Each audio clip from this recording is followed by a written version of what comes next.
청취자 여러분, 한 주도 평안하셨습니까?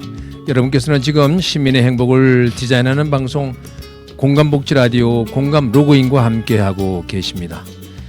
복잡한 현대사회에서 시시때때로 발생하는 분노, 감정을 다스리지 못해서 발생하는 여러 가지 문제를 해결하기 위해서 어떻게 분노를 조절할 것인가에 대한 이야기로 오늘 대화를 진행하겠습니다. 오늘도 지난주에 이어서 두 번째 시간으로 분노 없는 세상 만들기를 위해서 활동하고 계시는 YMCA 전용기 이사님을 모시고 함께 대화를 나눠보겠습니다. 이사님 어서 오십시오. 예, 반갑습니다. 예, 다시 한번 좀 소개해 주시죠. 예, 뭐 가족 소개 되나요? 저는 사랑하는 아내하고 네. 서울 금천구에서 행복하게 살고 있습니다. 네. 두 딸과 아들이 있는데 딸 둘은 이미 출가를 했고 네. 그리고 아들도 독립해서 지금 이제 결혼을 준비하고 있어서 네. 저희 아내하고 둘이서 이제 제2의 신혼을 네. 오붓하게 즐기고 있습니다. 우리 이사님께서는 이제는 뭐 제2의 신혼을 누리는 단계에 오면은 화를 안 내시죠? 글쎄요. 근데 화를 내는 것을 네. 뭐 잘못됐다, 나쁘다 이런 게 그럼요. 아니기 때문에 그럼요. 저도 화를 냅니다. 네, 사실은. 그럼요. 근데 이제 네. 화를 어떻게 내느냐, 그렇죠. 화를 내서 네. 주변 사람들에게 그 네. 화로 인해서 또 다른 상처나 아픔이 없도록 할 수 있도록 하는 것, 그게 네. 정말 중요하다고 봅니다. 그래서 저도 이제 사실은 지난주 시간에도 말씀드렸지만 이 성격이 만만치 않은 사람이라 화를 좀 예전에는 잘 냈는데 요즘도 간혹 이제 화를 낼 일이 있죠. 근데 그러면 이제 많은 변화가 있는 게 뭐냐면 제가 먼저 사과를 한다는 거. 사실은 이제 우리가 이제 이런 분노, 감정을 조절하는 과정에도 중요한 게 이게 내가 뭔가 누구의 잘못을 떠나서 먼저 사과를 할 수 있다고 하는 거는 그만큼 이제 자존감이 높아졌다는 이런 반증이라고 그러더라고요. 맞습니다. 예. 네, 우리 이제 이사님 얼굴에는 전혀 화를 안 내실 것 같은데, 네, 그러시군요. 네. 지난주에는 이 시대에 우리 사회가 해결해야 할 분노라는 감정을 이제 어떻게 조절을 해야 되는지에 대해서 말씀을 해 주셨는데 오늘은 좀 구체적으로 분노 조절 교육 훈련 프로그램 이제 그 8가지 단계가 있다고 말씀하셨는데 이제 그것을 한번 풀어가도록 그렇게 하겠습니다. 그거를 한번 좀 교육 방법에 대해서 한번 좀 소개해 주시죠. 그렇죠. 일단 연구에 의하면은 분노라는 것은 어쩌면 스스로 조절하고 또 다루기 위해서는 교육 훈련이 필요하고 그리고 교육 훈련 이후에 지속적인 학습을 통해서 자기화했을 때 가능하다고 그렇게 하고 있습니다. 그래서 네. 따라서 분노 조절 훈련 프로그램을 저희들이 개발을 했고 그 프로그램을 가지고 거기에 적용했을 때에 네. 어떤 분노를 적절히 표현할 수 있다고 이렇게 얘기를 하고 있습니다. 그래서 거기 가장 중요한 거는 실천 가능한 방법을 제시를 하고 물론 그것을 그렇죠. 실천 가능하다는 것은 자기 스스로 내가 적용할 수 있는 방법을 찾아내는 것입니다. 그래서 화가 났을 때 나는 내 안에 화가 났다는 것을 스스로 아는 것 그리고 나는 그 화가 났을 때 어떻게 대처하고 그것을 표현해내는 것인가 이것을 자기만의 방법을 개발하고 그렇게 적용하는 것이 매우 중요하다고 볼 수가 있습니다. 또 전문가들의 말을 들어보면 이제 저도 이제 그걸 적용하고 있지만 내가 화가 나거나 어떤 감정이 좀 잘 이렇게 격하게 반응이 나올 때는 그 감정이 어디에서부터 나오게 됐는가. 예. 그것이 굉장히 찾는 게 중요하다고 그러더라고요. 예, 그래서 그런 부분들 이거는 이제 사실은 뭐 지난주에도 말씀하셨지만 교육을 통하지 않고는 사실은 우리가 이제 알 수 없는 일이고 또 반복되는 훈련이 아니고서는 힘든 일인데 지난주에 이제 분노 조절 훈련 프로그램을 소개하시면서 이제 8가지 말씀해 주셨는데 8가지 주제를 이제 좀 자세하게 좀 다뤄보도록 텐데요. 이제 그 분노 지연 이제 자기 대화, 분노 인식, 긴장 이완, 분노 표현, 자기 통제, 합리적 사고, 감정 소통 이 8가지를 반복해서 말씀드리는 이유가 이제 하나하나 이제 한번 짚어보도록 하겠습니다. 어떠세요? 이제 뭐부터 좀 말씀하시겠어요? 네. 일단은 이제 저희 책에 나와 있는 방법에 의하면 첫 번째가 이제 분노 지연에 대한 것입니다. 네. 분노 지연은 말 그대로 내 안에서 화가 날 때에 그 상황을 잠시 지연시키라는 것입니다. 네. 그래서 분노는 한순간의 감정입니다. 그래서 그 화가 폭발하려고 하면은 잠시 그 상황을 피하라는 것이죠. 분노는 일상에서 누구나 빈번하게 느끼는 감정이고 그리고 그렇죠. 그것을 네. 나타내는 것, 뭐 표현하는 것, 이거는 세계 어느 곳 또 어느 누구라도 다 똑같은 그런 네. 상황이 있다는 것입니다. 그런 감정이라는 것이죠. 그래서 이 분노를 조절하지 못하게 되면 그동안 쌓아왔던 아무리 소중한 관계도 아무리 좋은 관계도 그 한 번의 분노 때문에 그렇죠. 모든 네. 것이 다 무너질 수밖에 맞습니다. 없는 그런 상황이 네. 생깁니다. 그래서 따라서 분노가 스스로 통제할 수 없는 격한 감정으로 진행이 되기 전에 네. 그 상황을 잠시 피하는 것이죠. 결국은 자극과 반응과의 사이를 아, 네, 간격을 네, 좀 벌리는 네, 그런 맞습니다. 거라고 볼 수가 있습니다. 음. 얼마 전에 제가 잘 아는 그 군 선배님께서 돌아가셨는데 그 선배님이 지금도 저녁 후에 이제 이렇게 직장 생활을 하고 계시는데 직장에서 회의를 하다 말고 갑자기 쓰러지셨어요. 네. 근데 주변에 계신 분들이 뭐 119나 112에 신고하고 막 어떻게 하면서 그 당황스러운 상황에서 아무런 조치를 안 하고 이제 119가 올 때까지 기다렸습니다. 119는 사실은 뭐 오래 걸리지는 않고 한 15분 정도 이전에 도착을 했는데 이미 그분이 어떤 뇌사가 진행되기 전, 그러니까 우리는 골든 타임이라고 하죠. 네, 골든 네. 타임을 놓쳐버린 상황이라서 결국은 돌아가셨습니다. 안타까운 네, 일이죠. 네. 이와 같이 심장마비에 걸렸을 때 그때의 그 상황을 뇌사 상태까지 진행되지 않도록 막아주는 것이 결국은 골든 타임이라고 그러거든요. 그렇죠. 그 네. 시간이 보통 4분에서 5분 정도로 보고 있는데 그래서 그 사이에 어떤 구급팀이 전문팀이 오기 전까지는 심폐소생술을 그렇죠. 하라고 합니다. 네. 마찬가지로 네. 분노도 골든 타임이 있습니다. 네. 근데 이제 네. 분노의 골든 타임은 뭐 심장마비처럼 이렇게 오랜 시간은 아니고 약 15초 정도입니다. 네. 그래서 네. 15초라는 시간을 좀 지연시키면은 결국은 분노가 순간적으로 폭발하는 것을 네. 예방할 수 있다는 것이죠. 네. 그래서 그 15초 동안을 어떻게 지연시킬 것인가 이런 것들이 분노 지연의 방법 중에 하나입니다. 그래서 분노를 지연하기 위해서는 뭐 찬물을 한컵 마신다든지 네, 네. 찬물을 마시러 가서 떠서 한컵 마시다 좋죠. 보면 네. 15초는 네, 지나갈 네, 수 있고요. 또 아니면 잠시 그 상황을 피하는 거죠. 네. 근데 피한다는 것이 지연을 위한 피함이 돼야 되는데 회피해 버리면 안 되고 그렇죠. 회피는 네, 더 네. 그렇죠. 악순환을 유발할 수 있기 때문에 특히 예를 들어서 이런 거죠. 어린 아이가 있는데 엄마가 갑자기 화가 난다고 그것을 피한다고 해서 문을 닫고 집 그렇죠. 밖으로 나가버리면은 아이는 더 황당해서 더 공포에 빠지게 네, 되죠. 네. 그래서 그 상황을 더 악화시킬 수 있습니다. 그래서 그럴 때는 아이에게 엄마가 잠깐 화장실 갔다 올게 하고 아이한테 얘기를 하고 네, 화장실 네. 갔다 오면서 분노를 삭히는 그것도 하나의 분노를 지연시키는 방법이라고 할 수 있고요. 뭐 숫자를 세는 방법이 이렇게 있는데 저희가 이제 그 어린이집과 유치원에 계신 부모님들을 상대로 했던 적용했던 방법 중에서 가장 효과적인 방법은 그 심호흡하는 방법이 있습니다. 네, 심호흡하는 방법을 지금 한번 제가 설명을 드릴 테니까 네, 네, 한번 네. 따라서 한번 네, 해보십시오. 네, 이제 네. 분노라는 것이 내가 화가 났다 하고 생각됐을 때 자기 모든 생각에 정지 버튼을 누르는 겁니다. 그래서 생각을 하지 말고 3초 동안 숨을 딱 멈춰버리는 겁니다. 네. 그 3초 숨 멈추는 거 그렇게 어렵지 않잖아요. 어렵지 그러고 나서 않죠. 그 다음에는 숨을 3초 동안 들이마시는 겁니다. 네. 그리고 그 3초 후에는 다시 숨을 멈추는 겁니다.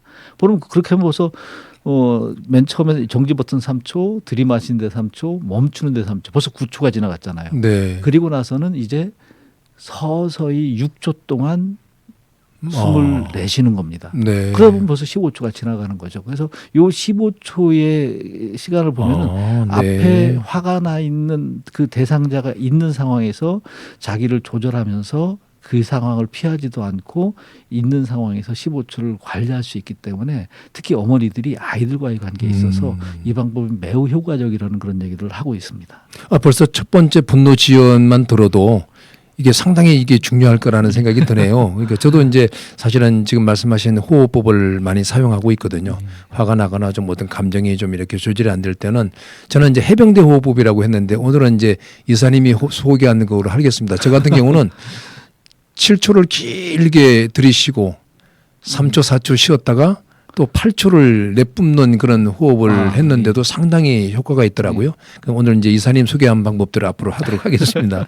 네, 아주 좋은 소개를 해주셨어요. 아유, 찬물 한 컵 마시기 그리고 심호흡하기 다 좋지만 저는 두 가지에 딱 꽂히는데요. 네, 그다음에 이어서 이제 자기 대화 좀 생소하기는 합니다. 자기와의 대화. 분노가 이제 유발되었을 때 감정이 올라올 때의 자기와의 대화 어떤 것인가요? 뭐 아주 말 그대로 자기와의 대화입니다. 그래서 사실은 전체적으로 이제 자기와의 대화를 설명하기 전에 말씀드리면 제가 말씀드렸듯이 이거는 8개의 회기가 있기 때문에 그걸 다 설명하자 보면 오늘 뭐 시간이 그렇죠. 너무 돼서 간단하게 개념적인 부분을 네. 설명한다는 부분에서 양해를 해 주시기 바라겠고요. 그 자기 대화는 누구나 내 마음 속에서 하는 자기의 말을 내 마음이 알아듣는다는 것이죠. 네, 네. 그래서 화가 나면 우선 자신과 대화하라는 겁니다.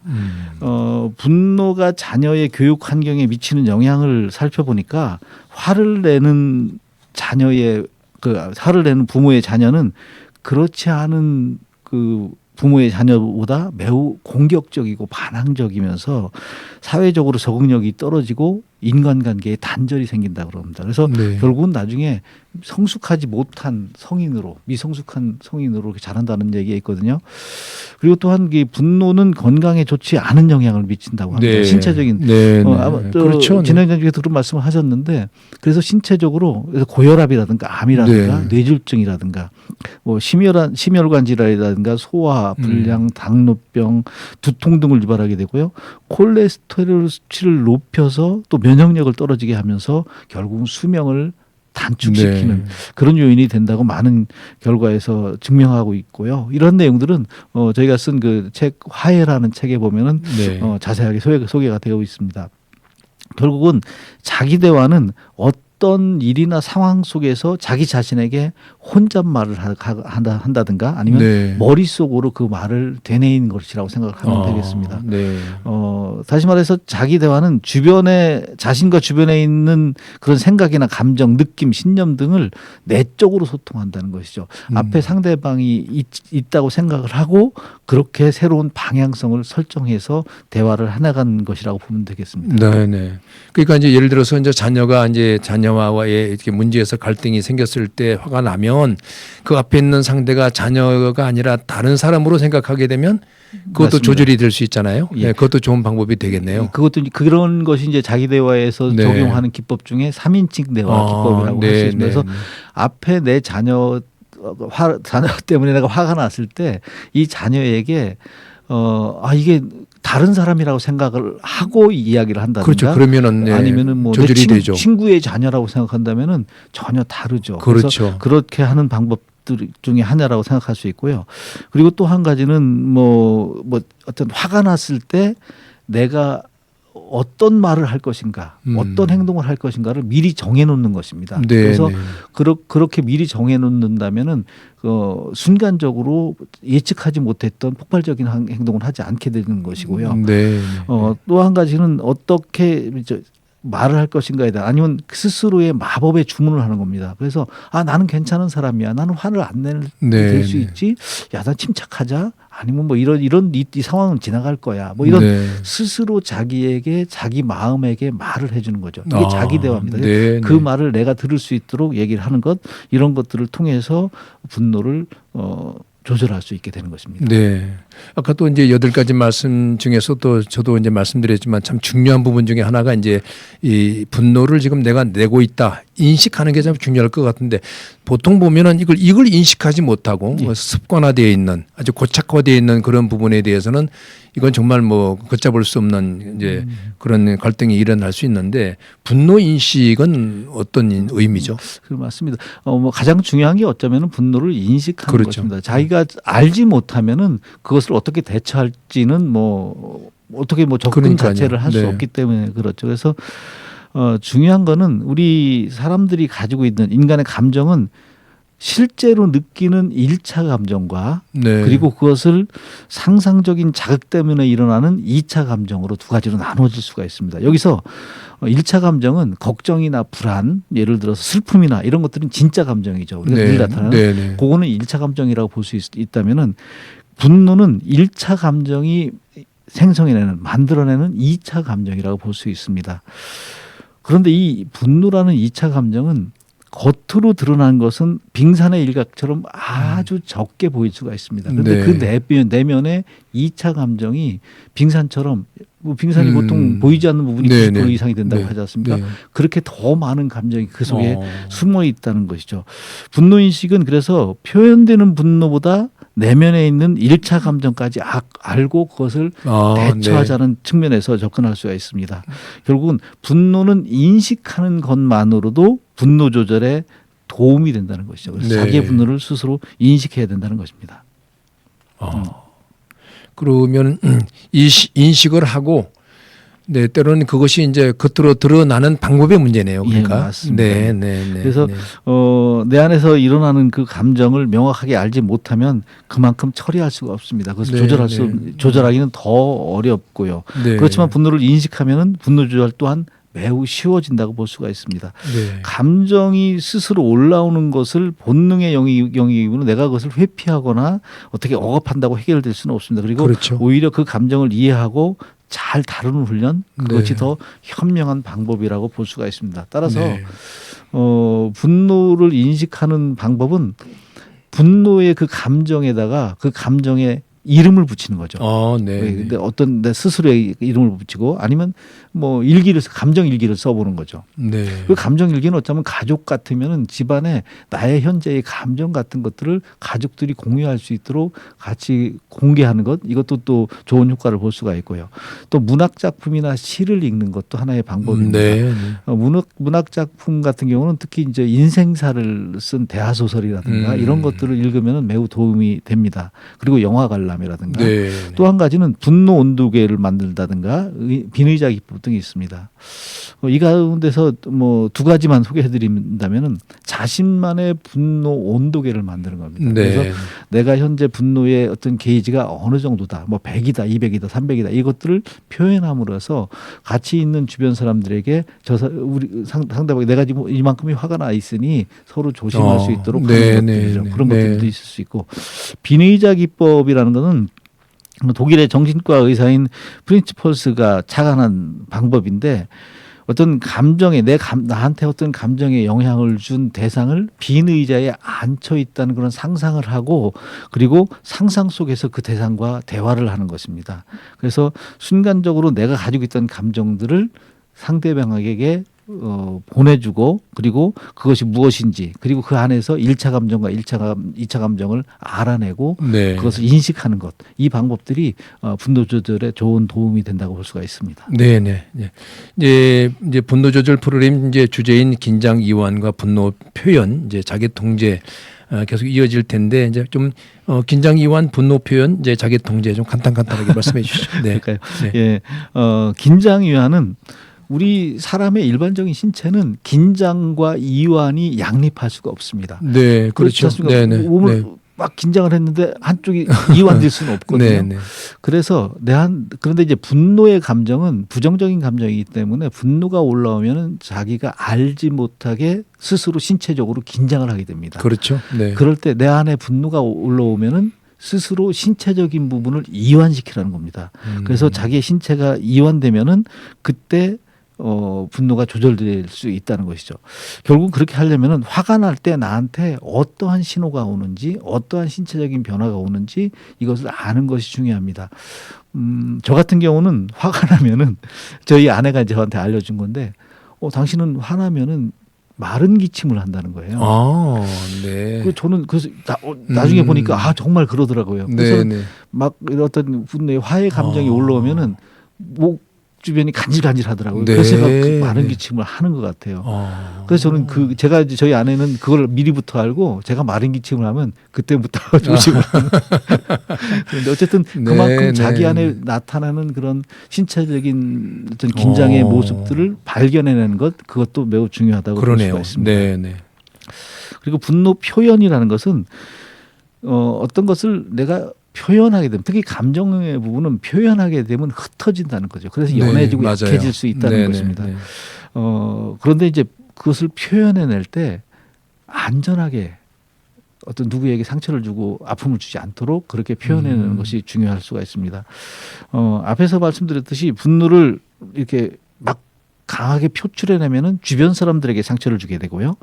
또 그것을 억제하면은 결국은 자기 자신에게 그렇죠. 상처를 주게 됩니다. 그래서 따라서 적절하게 조절하고 표현해내는 것이 매우 중요하다고 볼 수 있고요.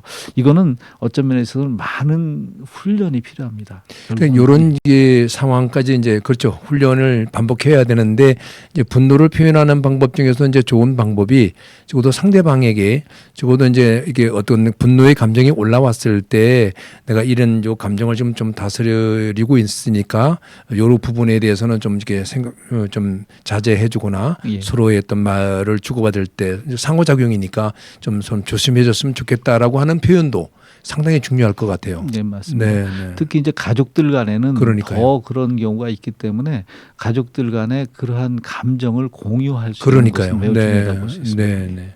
자기 통제는 예. 어떻게 해야 되나요? 앞에 제가 에릭슨의 말을 통해서 분노 감정은 매우 원초적이기 때문에 네. 통제하기가 어렵다고 말씀을 네. 드리면서 네. 그럼에도 불구하고 우리가 훈련을 통해서 통제가 가능하다고는 말씀을 드렸습니다. 결국은 자기 자신을 통제할 수 있는 것은 자기밖에 그렇죠. 없습니다. 네. 뭐 다른 사람이 네. 네. 특히 사람들의 감정은 통제할 수가 없거든요.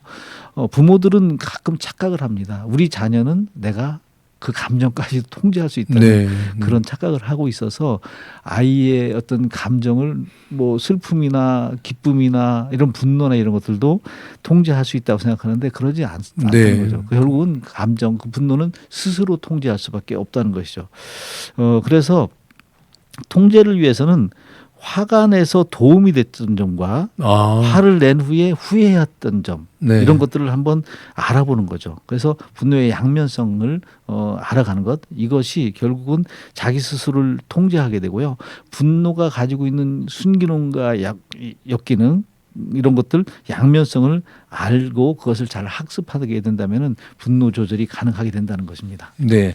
하여튼 뭐 화를 내 가지고 도움이 되었던 점은 뭐 열에 한 번도 없을 것 같아요. 저 같은 경우는 거의 뭐 화를 내고 나면 후회하는 경우들이 많은데, 근데 그럼에도 불구하고 아까 말씀드린 것처럼 잘 표현을 해야 된다는 게 중요한 게 그래도 어느 때는 좀 이렇게 화를 냈을 때 그 뒤에 어떤 뭐 상호작용이 일어나느냐에 따라서 이제 결과가 나오지만 아무튼 화를 내고 난 다음에 또 도움이 되는 것을 인식하는 거, 그건 어렵겠지만 꼭 필요할 것 같습니다. 아까 진행자님께서 말씀하셨듯이 화를 낸 후에 어떻게 화해하느냐 네. 그리고 어떻게 내가 어떤 미안한 마음을 전하느냐 이것이 매우 중요하기도 합니다. 그런데 그렇게 먼저 화해한다고 네. 말씀하셨는데 사람들은 그게 쉽지 않습니다. 그렇죠. 많은 사람들이 네.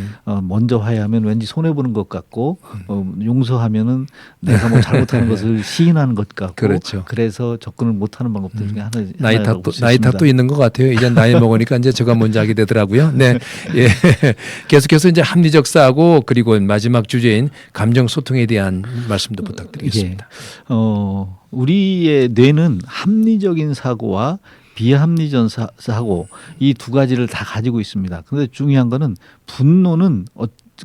분노가 발생하는 상황은 비합리적인 사고 때문에 발생한다. 우리는 인지를 하고 있습니다. 그래서 결국은 비합리적인 사고를 합리적인 사고로 바꿔주라는 거죠. 네. 그렇게 했을 때에 이 분노가 조절된다는 것입니다. 어떤 생각 때문에 화가 났는가를 알고 그 분노를 유발하는 원인을 먼저 파악을 해야 된다는 것입니다. 그렇게 했을 때에 그 비합리적인 사고를 합리적으로 바꾸어 갈 수가 있다는 것이죠. 네. 그리고 이제 마지막으로 이제 감정 소통에 대한 부분을 말씀하시는데 이건 소통이라는 부분은 뭐 아마 이건 뭐 모든 인류가 가지고 있는 뭐 난제 중에 난제라고 그렇죠. 볼 수가 네. 있습니다. 누구나 그래서 누군가 소통을 한다고 하면서도 상대방이 나를 이해해 주기를 모두는 다 바라고 그렇죠. 있거든요. 네. 그런데 그것을 이해해 주지 못한다면은 엄마라도 갓난아기에게 엄마의 마음을 이해해 주기를 바라는 게 우리 사람이라는 것이죠. 그래서 그렇죠. 그렇지만은 이제 이 분노 조절에서 중요한 거는 먼저 상대방의 화난 마음과 소통을 해야 된다는 것이죠. 그렇죠. 네. 그런데 이게 이제 훈련하지 않으면 쉽지 않습니다. 맞습니다. 저도 네. 마찬가지였거든요. 네. 그래서 상대방을 아니 내가 화가 나는데 어떻게 상대방의 화난 마음을 어떻게 그걸 이해하고 소통을 접근할 수 있느냐 하는 부분들입니다. 그래서 소통의 가장 큰 거는 상대방을 먼저 이해해 주는 것이죠. 그래서 뭐 그렇게 하기 위해서는 터놓고 어떤 표현해 준다든가 아니면 여유를 가지고 기다려 주는 것, 네. 뭐 이런 것도 중요하고요. 어떤 대화의 방향이나 이런 것들도 바람직한 방향으로 이끌어 가려고 하는 그런 노력들 이것이 필요하다고 볼 수 있습니다. 네.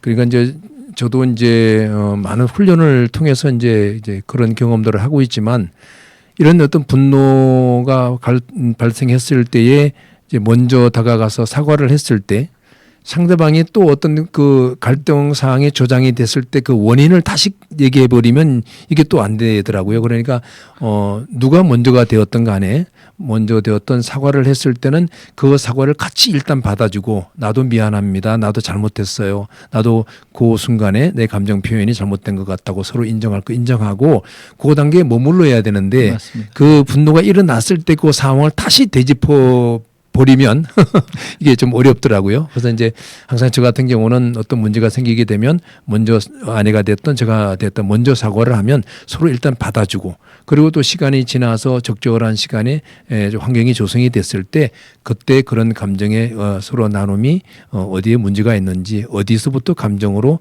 분노가 생겼는지를 얘기하니까 또 서로 이해가 되고 이런 것들이 바로 이제 그런 감정의 소통이 아닌가 생각이 드는데 오늘 어쨌든 뭐 저도 8가지 부분에 대해서는 몇 가지는 좀 살면서 익숙해했지만 너무 좋은 말씀이었습니다. 마지막으로 우리 이사님께서 이 좋은 책을 써주셨는데 분노 없는 세상을 만드는 이 우리 사회 앞으로 이제 어떻게 또 활동하시고 또 어떤 또 한 말씀 해주실지. 예.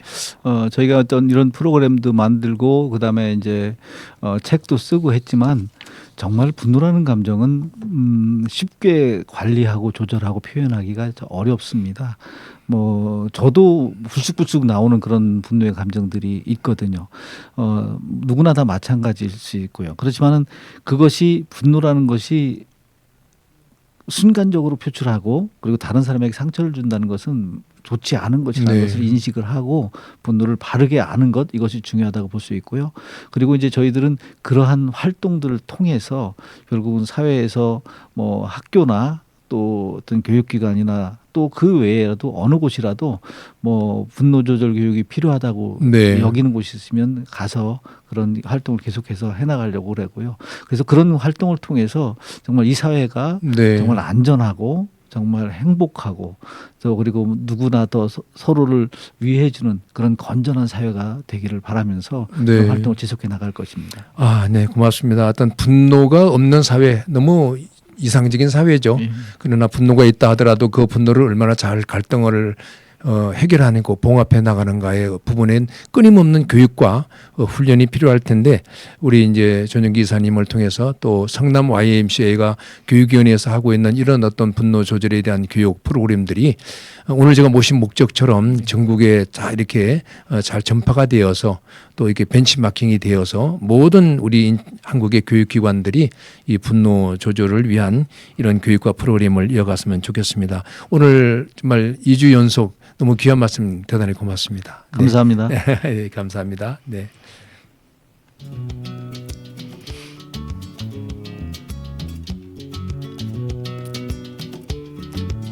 지금까지 성남 YMCA 소속의 전용기 이사님을 모시고 이 시대 우리 사회가 해결해야 할 분노라는 감정을 어떻게 조절해야 하는지와 분노 조절 훈련 프로그램에 관한 이야기를 함께 나누어 드렸습니다.